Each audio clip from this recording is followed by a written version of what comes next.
Muy buenas, bienvenidos a nuestro espacio Escuela de la Palabra Virtual. Yo les saludo desde la Fraternidad Familia Misionera Verbum Dei. Mi nombre es Patricia Gallo y quiero compartir con ustedes esta segunda sesión de nuestros encuentros en los que estamos haciendo un camino de aprendizaje y crecimiento en la oración a través de la escucha de la palabra de Dios. En este día quiero iniciar con un par de pinceladas sobre el manejo de la Biblia como tal. Yo sé que muchos de los que me están escuchando conocen bien la Biblia, saben buscar las citas, pero también hay personas que tienen su primer acercamiento a este campo. Entonces creo que es de justicia poder hacer un detalle, o sea, una pincelada solamente.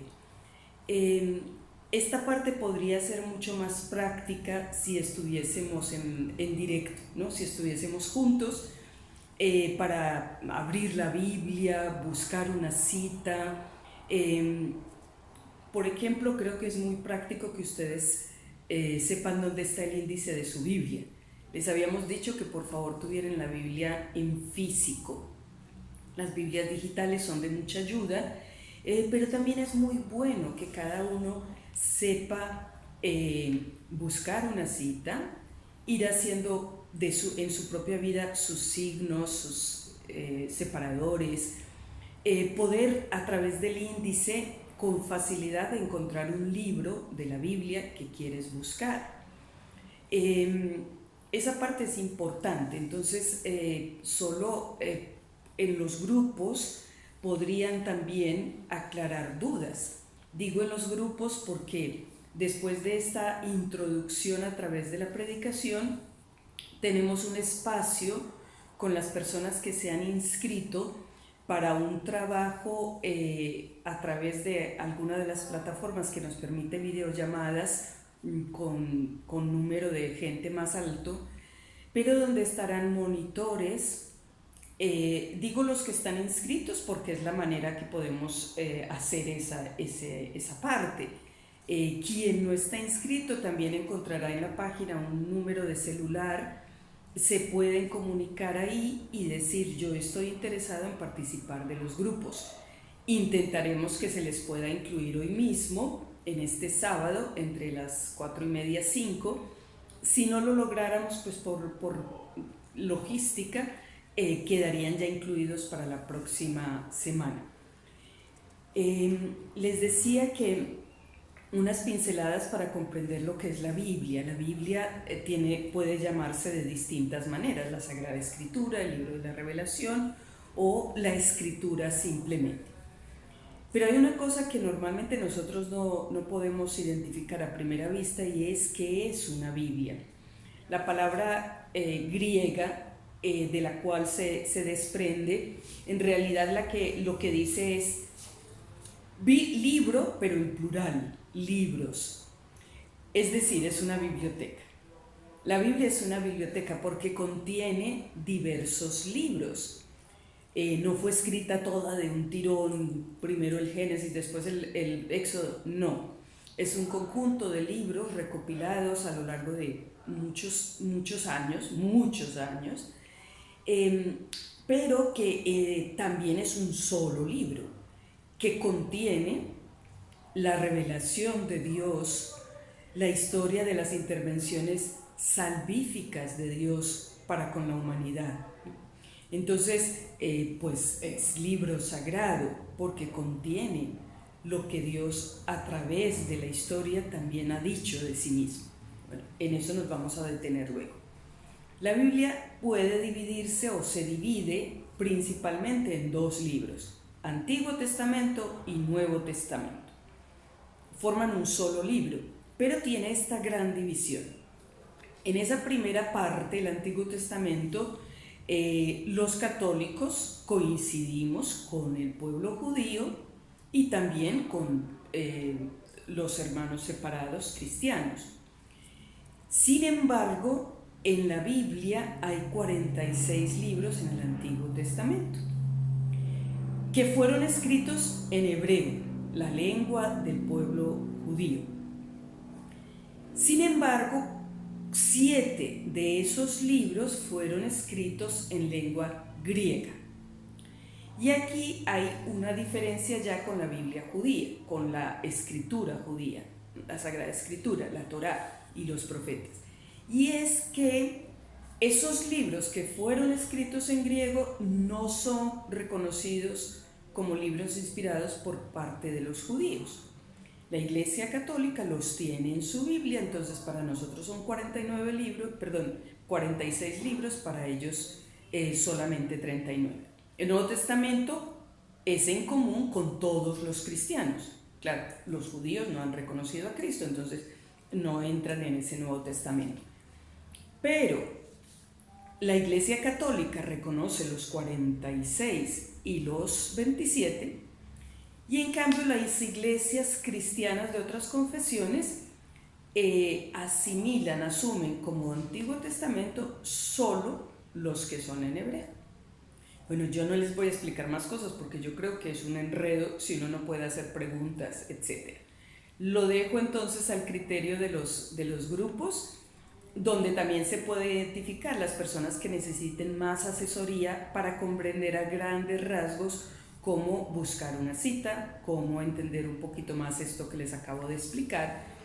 Pero bueno, esa parte podemos hacerla poco a poco con otras ayudas. Incluso existe un pequeñito documento de 2 páginas que no es nada oficial, son como unos apuntes de clase, que en el grupo se les pueden suministrar a los que lo deseen. 2 paginitas donde podría decirse más de lo que yo apenas acabo de introducir. Bien, nuestro tema de hoy, nuestro abordaje de hoy, se va a centrar en el hecho de que la Biblia, que es la palabra de Dios, hay que diferenciar, o sea, reconocer que es lo mismo, pero distinguir un elemento. Espero poderme hacer comprender en este sentido. La Biblia es como el vehículo en el cual se transporta la palabra de Dios. La Biblia es lo que podríamos decir el continente, contiene, pero el contenido es la palabra de Dios. ¿Qué quiere decir eso? Que la Biblia es Dios hablando. Ese es el ángulo desde el que nosotros creyentes nos acercamos a la palabra de Dios. Pueden estudiarse la Biblia desde otros ángulos. Puede ser un libro interesante porque ha sido traducido a cientos de idiomas. Es uno de los libros más traducidos que existen. Puede ser interesante a partir del estudio de las religiones. Puede alguien acercarse para hacer un estudio antropológico o filológico, o sea, desde las lenguas en sí mismas, porque es un libro que contiene varias de las lenguas más antiguas. Pero el abordaje que nosotros hacemos es el abordaje del creyente. También se podría hacer un estudio bíblico de otra manera. De hecho, esos tipos de abordaje que les estoy diciendo pueden hacerse incluso sin fe. De hecho, hay gente que estudia la Biblia pero no tiene fe. Entonces, cuando nosotros nos centramos en una escuela de la palabra, estamos acercándonos, queriendo acercarnos desde esta comprensión. Dios habla, Dios ha hablado. Dios está hablando en este momento también de la historia a la humanidad y continúa interviniendo en ella para salvar. Entra en este diálogo con la humanidad, un diálogo que es salvador. Por eso cuando nosotros leemos la palabra de Dios podemos hablar de estar leyendo, escuchando. Leyendo, escuchando. San Ambrosio, uno de los grandes teólogos de los primeros siglos de la Iglesia, decía esta frase tal cual. De hecho, el Catecismo de la Iglesia Católica así lo asume, lo repite. Dice, a Dios escuchamos cuando leemos sus palabras, cuando leemos la Sagrada Escritura. Es decir, que desde la primera página del Génesis hasta la última página de Apocalipsis es Dios hablando. Este es el punto en el que yo quisiera detenerme hoy. No quiere decir que tú hablas la Biblia, leas y entiendas lo que Dios quiere decir. Digamos, no es que lo vayas a entender tan fácil si no tienes una clave de lectura para poder comprender todo el contenido. Si abriésemos la Biblia e interpretásemos literalmente lo que dice, y quizás alguno lo ha percibido así en algún momento, encontrarías pasajes, o sea, textos que incluso pueden parecer contradictorios entre sí. Entonces hay personas que se quedan muy confundidas o que empiezan a leer desde el Génesis de corrido. No es la forma más adecuada para entrar al estudio de la Biblia.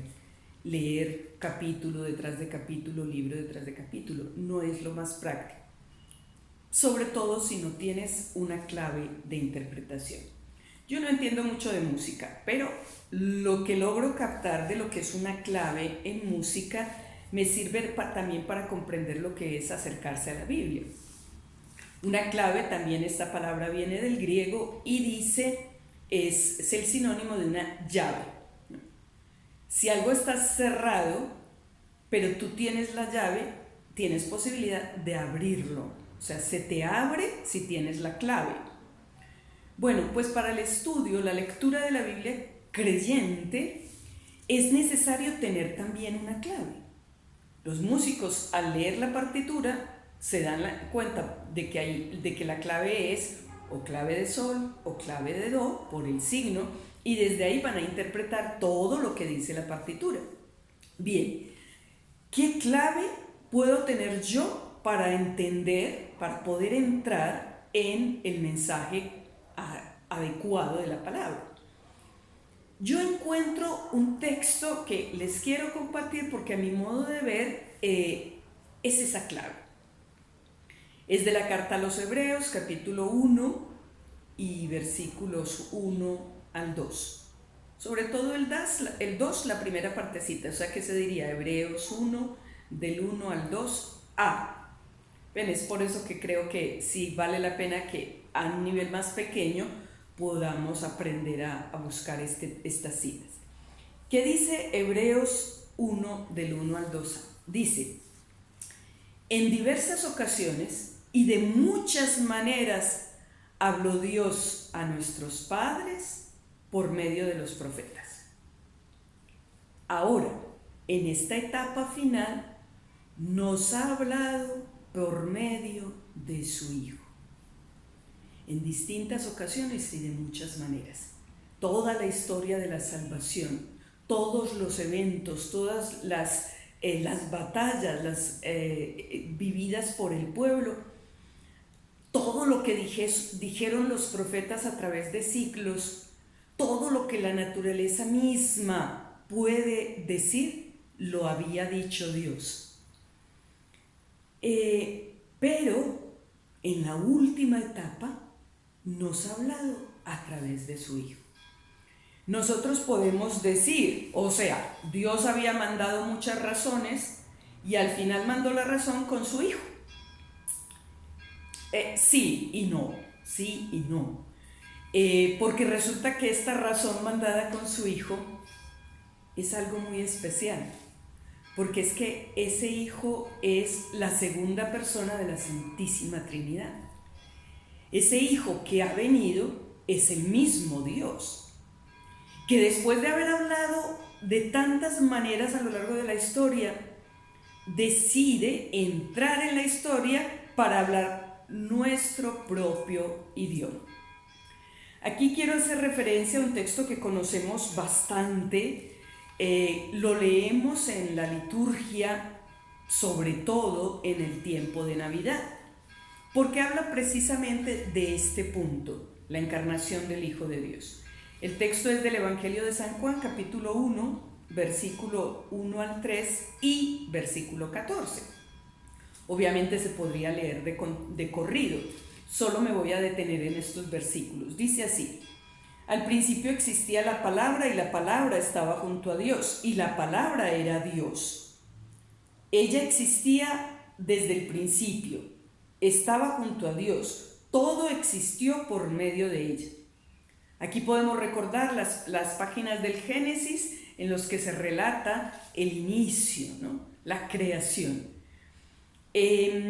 Allí dice, allí es la palabra de Dios la que crea. Y dijo Dios, hágase la luz, y la luz fue hecha. La creación fue, dice San Juan, ella existía al principio junto a Dios y todo existió por medio de ella, de la palabra. Pero en el versículo 14 dice, la palabra se hizo carne y habitó entre nosotros. Por eso la carta a los Hebreos dice, ya en el Hijo, ya queda dicho todo, porque es la palabra misma hablando en la carne, o sea, hablando desde el ser hombre, desde la humanidad, desde ser uno de nosotros. Y digo, hablando en nuestro idioma. Nosotros tenemos traducciones a nuestro idioma de la palabra de Dios. Y eso es muy hermoso. Habló Dios en hebreo, habló en griego, pero tú lo escuchas en tu propia lengua. ¿Por qué? Porque la palabra se encarnó para que tú la entendieras. Y habita entre nosotros. No solo habitó, se queda. Yo creo que esta es la experiencia más bonita que uno puede hacer. Seguramente también en tu vida Dios ha hablado a través de situaciones, a través de personas. Muchos podrían decir incluso, ha hablado muchas veces y de distintas maneras, como la carta de los Hebreos. Pero qué bonito cuando llega ese momento en que tú puedes decir, pero en este momento Dios me está hablando personalmente, directamente, en su Hijo, en Jesús. Yo me atrevería a decir que cuando hablamos de una escuela de la palabra, yo hoy quisiera cambiarme el nombre. Es la escuela de Jesús, porque Jesús es la palabra. Es la escuela en la que vamos a entrar en relación personal con Jesús. Es el medio por el cual vamos a entrar en un conocimiento más grande de Jesús, más profundo, personal. Pídele al Señor esa gracia, que yo a través de este medio pueda introducirme, pueda crecer en un conocerte más. ¿Por qué? Pues porque conocerlo a Él es lo más grande que le puede pasar a una persona. Me encantaría y les propongo para este rato de oración que haremos enseguida, tendremos unos 15 minutos de silencio acompañado de algo de música que nos pueda servir como ayuda para concentrarnos. O sea, ustedes no están en una capilla, en completo silencio, en un lugar apartado, están la mayoría en sus casas.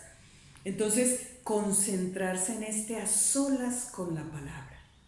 Estas 3 citas que les he dado, Juan 1 del 1 al 3 y el 14, Hebreos 1 del 1 al 2, y esta que les voy a decir ahora, que es precisamente un pasaje del Evangelio. Me gustaría mucho que ese fuese el fruto de tu oración en este momento. Ya después de esos 15 minutos de oración, pasaremos a las salas de reunión con sus monitores. Los que están inscritos ya tienen su link para acceder y entrar en un diálogo, en un compartir lo que haya sido fruto de cada uno en su encuentro con la palabra, su encuentro con Jesús. Yo quisiera proponerles como último texto también del Evangelio de Juan.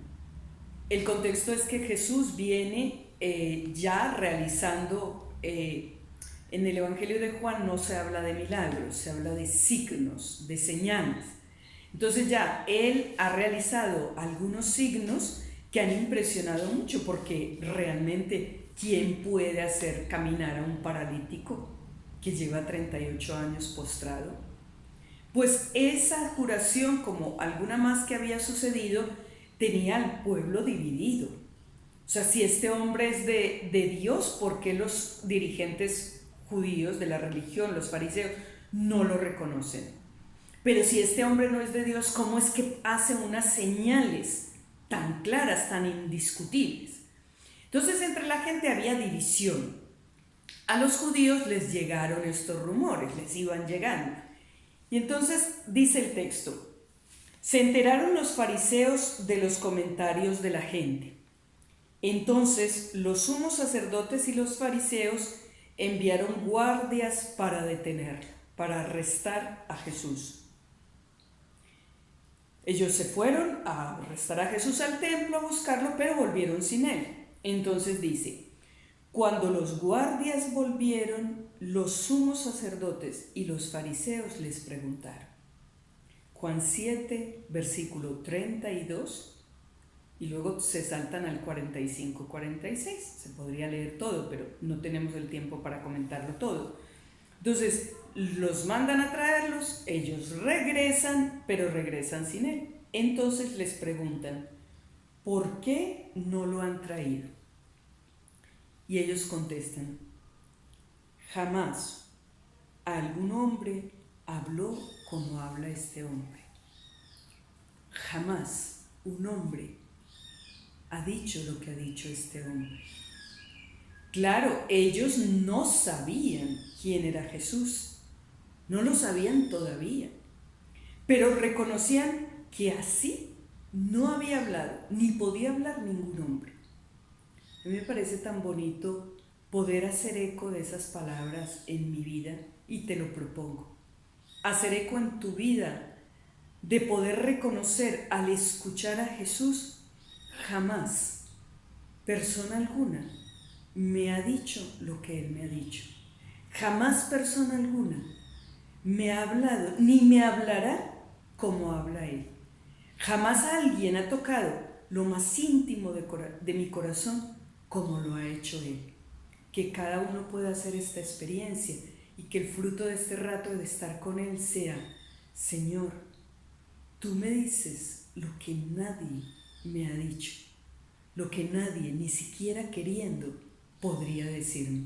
Sin embargo, tú me lo dices con el corazón abierto de par en par. También yo quiero que en mí puedas tú decir